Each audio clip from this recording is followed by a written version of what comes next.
The Michigan Wolverines and their head coach Jim Harbaugh have given in to the Big Ten, and they have accepted Big Ten Commissioner Tony Petitti's 3-game suspension of Jim Harbaugh, where he is barred from game venues and coaching on the sidelines during college football Saturdays. This is being reported by Heather Dinich, ESPN senior writer, and I will link this article down below in the description and also below my pinned comment in the comment section. I could have reacted to this quicker, but I wanted to add some of my own thoughts, analysis, and seasoning to this news. Harbaugh won't be able to coach on the sidelines against Maryland this Saturday on the road or against rival Ohio State at home in Ann Arbor. However, as was the case with his original suspension, Jim Harbaugh will be able to game plan and he will be able to coach the team on every other day of the week. So he's still the head coach of Michigan for 6 out of 7 days during the week. He's just not the head coach and CEO of the team on Saturdays when they are playing Big Ten competition. And if Michigan wins their next 2 games and goes to the Big Ten championship game, Jim Harbaugh will be coaching the team in Indianapolis. And whether it's their bowl game or college football playoff game, he'll be coaching in the postseason. Make sure to subscribe to this channel and click the notification bell so that you can get notified when I make more content about Michigan football, Michigan's cheating scandal, their on-game success or failure, or in-game success, pardon me, and also for when I make more videos about Big Ten football, because there is a Big Ten and specifically Ohio State twist to this that I want to dive into in a few minutes and also talk about my thoughts on how this affects the team. But before that, I want to finish reading parts of this article, see if there's anything additional that is important, and then we will move on with our day, and I will talk about the angle that I see this as it relates to Michigan's game against Maryland and Ohio State, but especially as it relates to the game and how this might motivate Michigan or maybe get into their head. According to the statement, the Big Ten agreed to close its investigation, which means there won't be a hearing Friday morning as was planned at the Washtenaw County Courthouse. The case has been formally dismissed in Washtenaw County Court. Quote, "This morning, the university, Coach Harbaugh, and the Big Ten resolved their pending litigation," the university statement read. The conference agreed to close its investigation, and the university and Coach Harbaugh agreed to accept the 3-game suspension. Coach Harbaugh, with the university's support, decided to accept the sanction to return the focus to our student-athletes and their performance on the field. The conference has confirmed that it is not aware of any information suggesting Coach Harbaugh's involvement with the allegations. The university continues to cooperate fully with the NCAA investigation. The Big Ten also released a statement Thursday saying that Michigan withdrew its, quote, legal challenge. Attorneys representing Michigan and Harbaugh had initially filed a motion asking for a temporary restraining order along with a breach of contract compliant. The hearing Friday morning was scheduled so Michigan attorneys could try and argue before a judge their reason to have Harbaugh reinstated. The Big Ten statement said, quote, "The commissioner's duty to protect the integrity of the competition will never waver." Also, quote, "Today's decision by the University of Michigan to withdraw its legal challenge against the conference's November 10th notice of disciplinary action is indicative of the high standards and values that the conference and the university seek to uphold," the Big Ten statement read. The University of Michigan is a valued member of the Big Ten Conference, and the conference will continue to work cooperatively with the university and the NCAA during this process. And then the rest of this article is detailing the allegations and the suspension against Penn State, where Michigan wound up winning anyway, beating the Nittany Lions 24-15, rushing for 227 yards, and Sherrone Moore earning a top 10 win and his second win in the position of head coach, as he was head coach for the Wolverines during their game against the Bowling Green Falcons, who are now bowl eligible, along with UNLV. It turns out that whether it's Bowling Green or UNLV, some of Michigan's non-conference opponents might have been tougher than Indiana or Michigan State or some of the lower-level Big Ten teams. It's kind of funny. It just goes to show how bad that the Big Ten is outside of Ohio State, Penn State, and Michigan, that even Michigan's seemingly easy non-conference schedule is tougher than some Big Ten matchups between Michigan and, let's say, Indiana, Michigan State. But maybe that's reaching, and I want to get back to this topic. I just find that interesting. But I look at Michigan and their response, them pulling back a little bit, no longer going full-on aggression, full-on attack mode, tells me that I think what the Big Ten has said regarding Jim Harbaugh not necessarily knowing or them not having any evidence that he knew is true. But paired with that is likely, from what I've heard, evidence that members on the staff have been found guilty in the sense that they either participated with Stalions or they knew what he was doing. So I think that Michigan, now that there's definitive guilt within members of the coaching staff, has decided to lay off and say, you know what? There is more dirt to this than perhaps we wanted to believe. So we're just going to let this cool off. We're going to take the punishment for what it is, and we'll see how the rest of the regular season goes. That's my takeaway. If you disagree with that, or you have other thoughts, I encourage you to comment your thoughts down below. That's what I love about the college football community and the Big Ten football community, is we can have nuanced conversations about a variety of topics, whether on the field or off the field. And before I move any further, make sure to like the video and subscribe if you haven't already. Second and last reminder, and check out my Patreon page or my merchandise store via the link in my pinned comment, or the links in my pinned comment, rather, if you want to support the channel. Moving on, I want to give an Ohio State angle to this. What does this mean for the Buckeyes? I think what it means for the Buckeyes is you want advantages if you're Ohio State. Ann Arbor's a tough place to play in. Michigan has not lost a home game since the COVID season.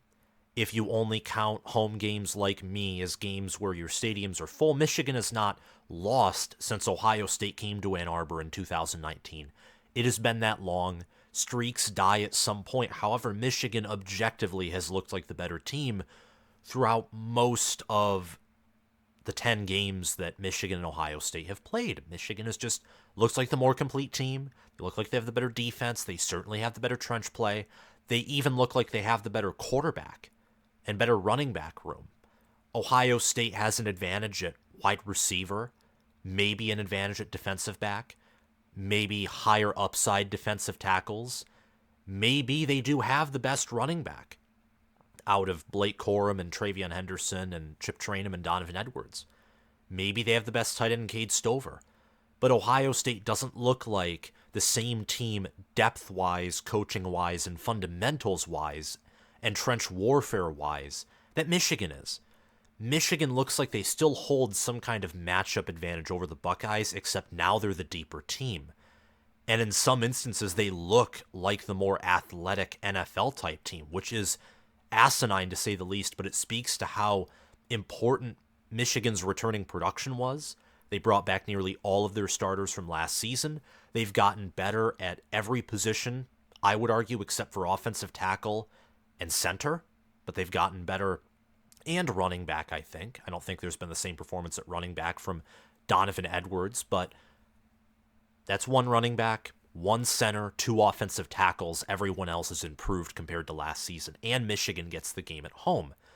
Well, if you're Ohio State, at this point you're taking every advantage you can get, and this isn't an unfair advantage.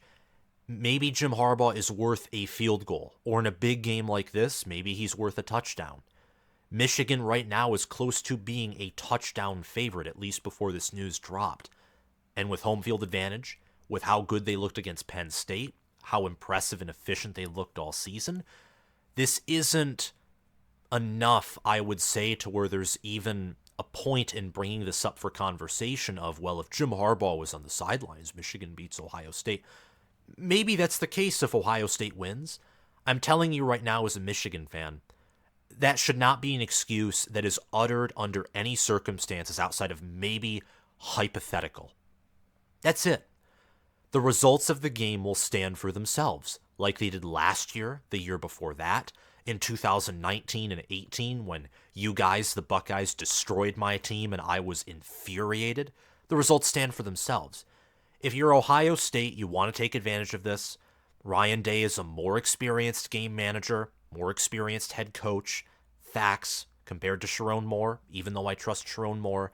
However, if you're Ohio State, you can't get giddy either. You can't get excited, too excited. You can't become overconfident because Sherrone Moore, I think, knows what he's doing.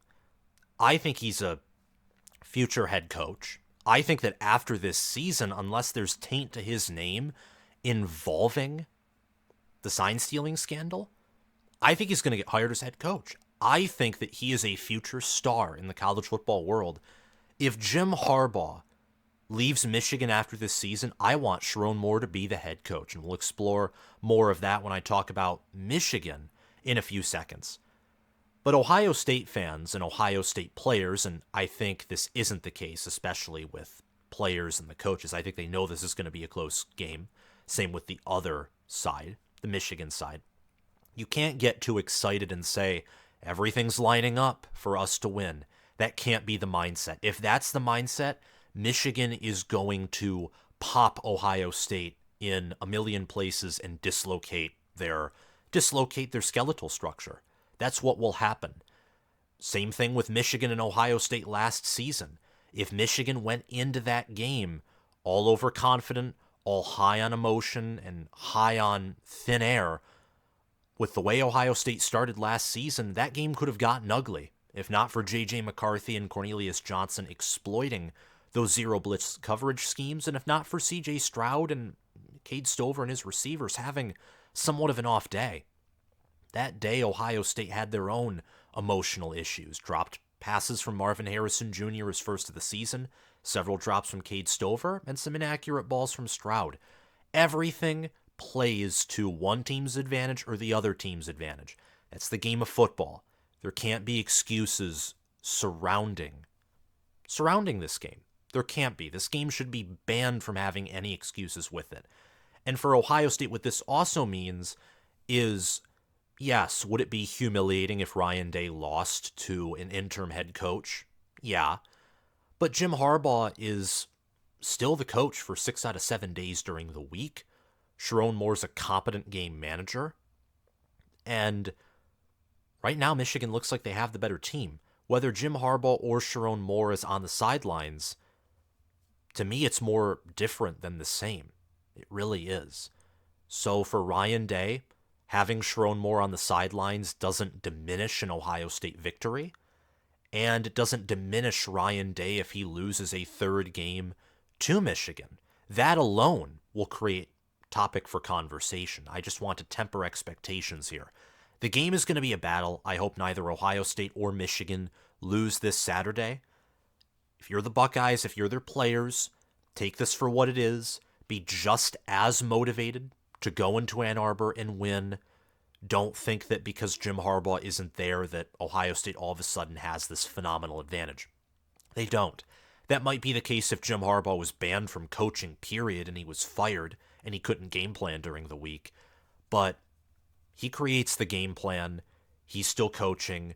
He's still analyzing. He's still studying. He is still there with his players, motivating them. And Michigan, to segue into talking about the Wolverines, they're going to be galvanized by this. What does this mean for Michigan? As I said earlier, I think this means that the NCAA or the Big Ten, likely the latter, has collected enough evidence to force Michigan into admitting guilt involving cheating. And by admitting, I don't mean directly, like releasing a statement saying, we cheated, it sucks, we're going to move on.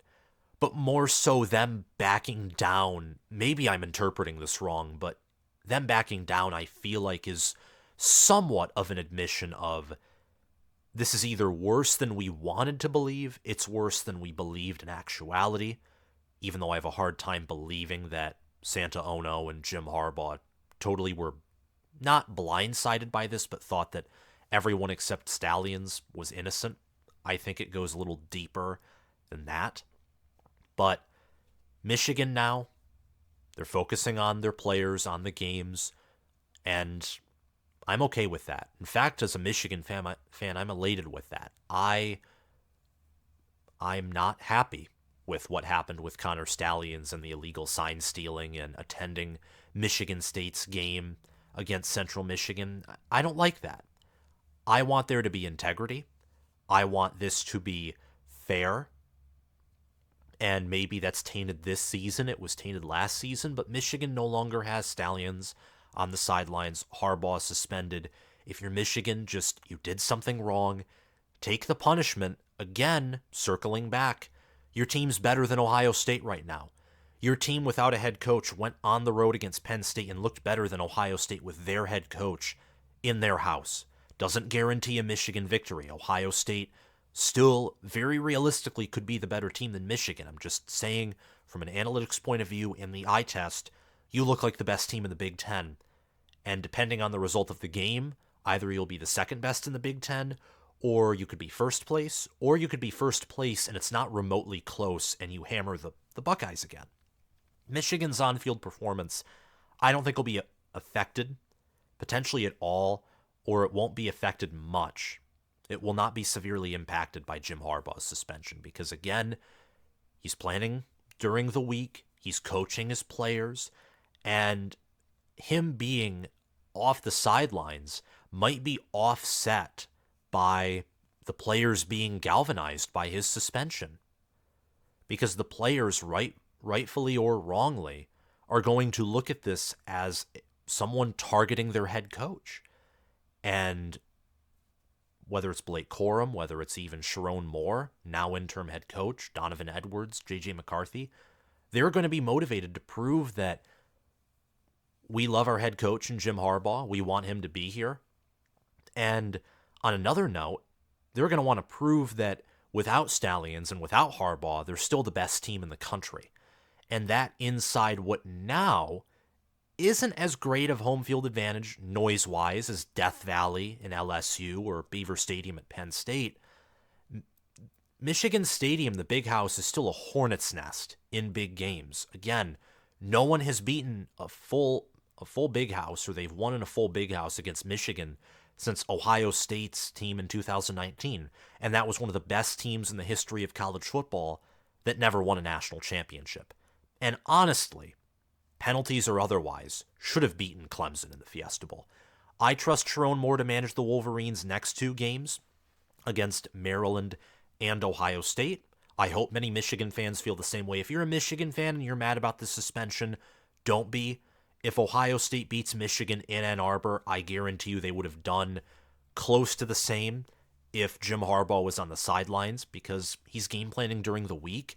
Michigan is that good of a team. We know that Ohio State, even with some of their inconsistencies on offense, a lot of those have been offset by wonders that Jim Knowles has worked on the defensive side of the football. I'm so excited for these next two games, and for Michigan, from the standpoint of a Michigan fan, just win out. Go 15-0, win the national championship, and deal with the NCAA investigation after this season and get it done the right way. And learn from your mistake. Seriously. Thank you all for watching this video. Remember to check out my Patreon page via the link in the description if you want to support the channel and gain some extra content. Thank you to Crash2488, Anthony McDowell, and Justin Rogg for being Heisman Patreon members. Thanks to Spencer Bringhurst, Noah DDLC, and SFS Inverted for being All-American Patreon members. And thanks to Will Loftus, Gabriel Calendar, Roaming Gnome, Matthew Sale, Chris Lane, Austin Christmas, and Zubin Zah for being all-conference patrons. Have a phenomenal day, guys, and there will likely be more content today, even though I know this is my third video of Thursday. Have a great day, y'all. I love you. See you around. Bye-bye.